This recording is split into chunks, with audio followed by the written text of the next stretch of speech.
Hello, I'm Cynthia Myers-Morrison, and I'm a board member for Food Addiction Institute and your webinar and YouTube channel person. And I have with me today Mark Cheren, one of my favorite people in the world and a board member for Food Addiction Institute. Mark is someone, when he was chair for Food Addiction Institute several years ago, I was his vice chair, and it was such a pleasure to work with you, Mark, and to be your second chair there. Well, it was my pleasure as well. Thank you. Thank you. What I'd like to do is to introduce you to the world of Food Addiction Institute and out there in the rest of the world, and to have you tell us a little bit about how you got interested in Food Addiction Institute and a little of the history of you and our founding of the organization. Thank you. Okay, Cindy. I had the good fortune of having a very long friendship with Phil Riddell, who is the founder of the Food Addiction Institute, who just recently passed. And Phil and I were friends for 56 years. And we did a bunch of different stuff together. We were rabble rousers in terms of organizing students in the late 60s and early 70s to make change on their campuses. And Phil got really involved at a certain point in food addiction. But along the way, he also was involved with higher education innovation, growing out of that student organizing. And what happened is I somehow ended up working with this really innovative nationwide college, campus-free college. And Phil ended up joining me to be one of three people running that small college for a few years and getting it candidacy for accreditation, all this other stuff. And, dealing with finances and recruiting students and all kinds of great stuff. But the thing is that Phil was an outrageously good program advisor, the person who could work with students to help them plan their degree programs. And so, that talent of working with people that he refined so well with food addiction, he used it in the work we did together with Campus Free College.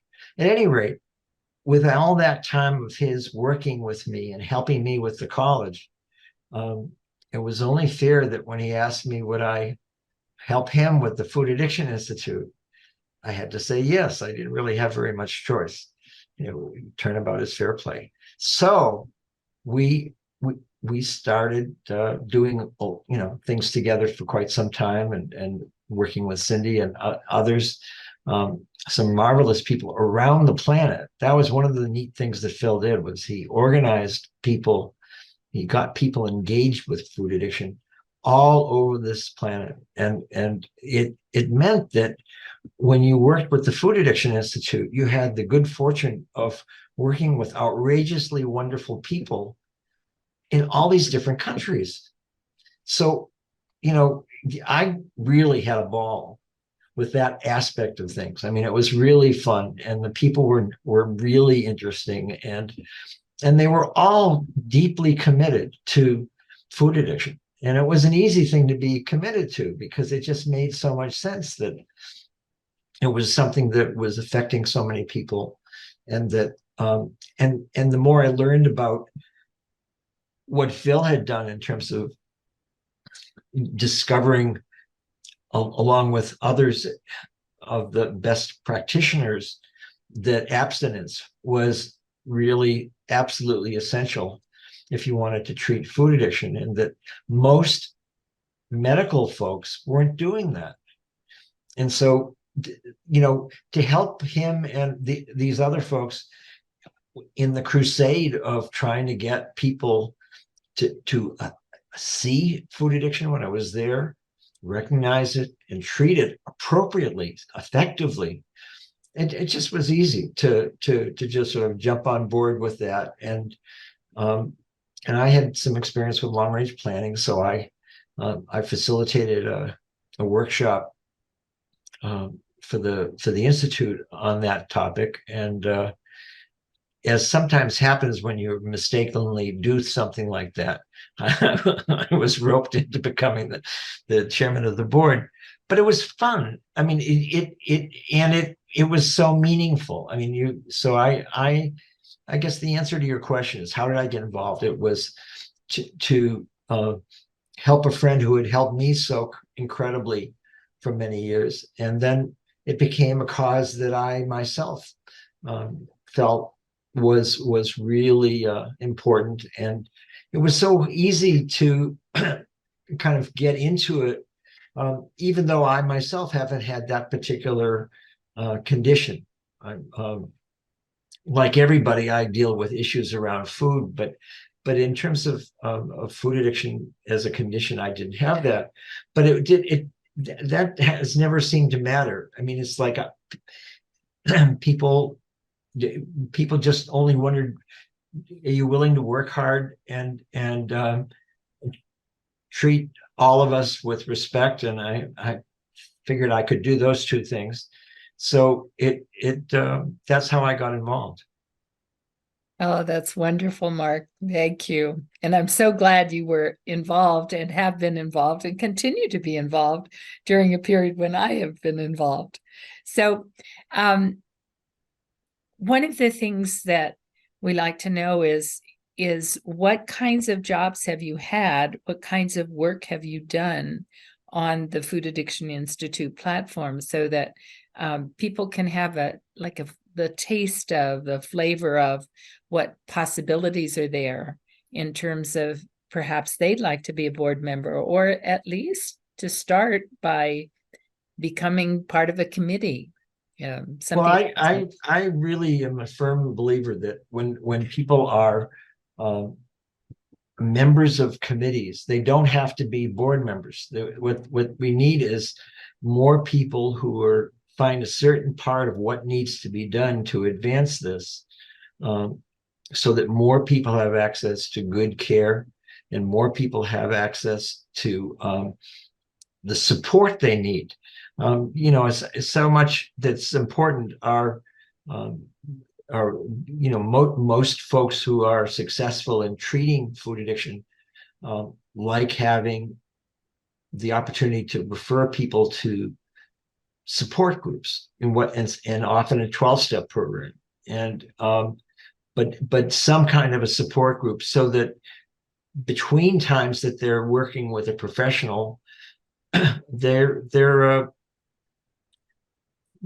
have people to check in with, and people who can help them be honest with themselves. I mean, so it's just the whole notion of support always makes great sense for me about lots of things that we struggle with. I'm remembering that years and years ago, Phil and I were both in men's groups, and it just like women's groups, women's support groups. We were trying to figure out what it meant to be a decent kind of a human being that with a male gender, and support groups are helpful in so many ways, and they're especially helpful here with food addiction. What I ended up doing is working with the various committees and where we've been working for years trying to get recognition from the American Psychiatric Association, so that it's a fully recognized condition in the Diagnostic and Statistical Manual that profession puts out, that has everything in the world to do with whether or not people get reimbursed when they provide care for people with food addiction. So that's been an important thing right along. We reached out to people who were doing good science and got them more involved with the Food Addiction Institute. We did a lot to try to sort out what's the relationship between eating disorders in food addiction, and had some wonderful people who straddled that boundary rather well with their patients, and who helped us make some progress with sorting that out, that they are different, but they can overlap within the same person. And without going into detail about that, it's been things like that, and seeing the more and more evidence about both the condition and the treatment works. Still a lot of work to be done to establish that, but there's no doubt whatsoever in my mind that when people pursue abstinence and are able to maintain it successfully, it makes a huge difference in terms of their condition and all the things that go into that. One of it, from identifying your trigger foods to figuring out what there is in life that you really care about other than food, that you want to make the center of your world and use as a support. All of those things, and so many more. It makes sense that you want to weave a community of support and a community of providers, and I think that's what the Food Addiction Institute is able to do. Is we're able to provide support to the folks who help others, and at the same time, some people with the condition also work with us and volunteer with us, and they bring ever so much to the conversations and to the work, and it just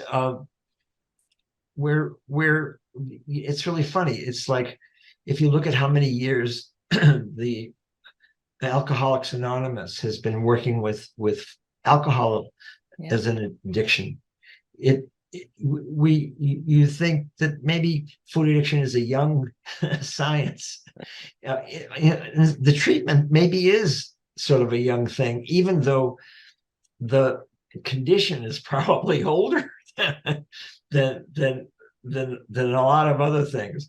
But what I want to say about that is that we're at the point now where more and more people are willing to look at and say, maybe there's something there that I need to pay attention to, that I've tried dieting and all this other stuff, and it doesn't work. And so maybe I've got to look into whether there's something deeper.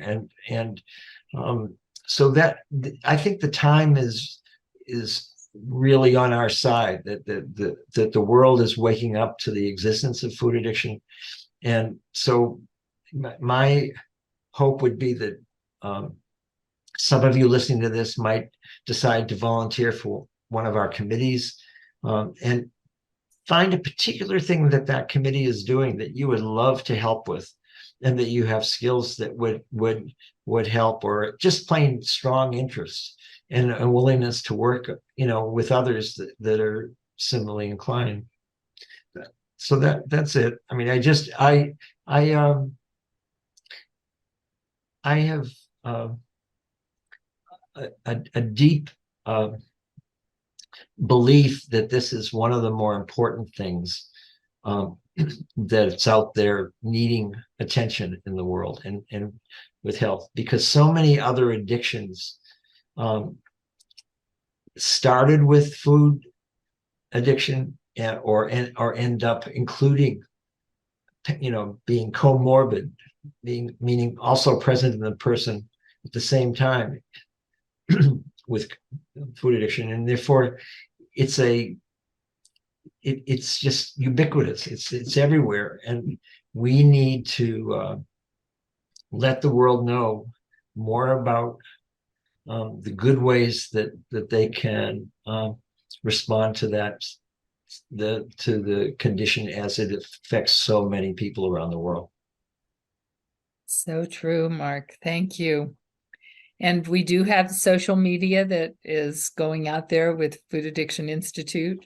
We reach out with our YouTubes. We have a committee that works on funding, grant writing, another that's finance, another that deals with education and the treatment people. We've worked on projects to get doctors to consider asking one question more, something about food and its relationship to the person in front of them. And do they have a problem containing the amount of food that they eat, or substances, it may be better called. There are all sorts of people working in the world right now to get this into the DSM. We have done a big piece of that. And Ashley Gerhardt is currently working on it with her research. So we're hopeful that that will be changing soon.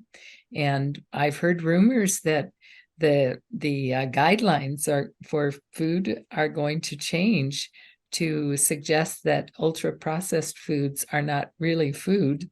They should be called something substance-like, and perhaps we shouldn't be eating those ultra-processed substances.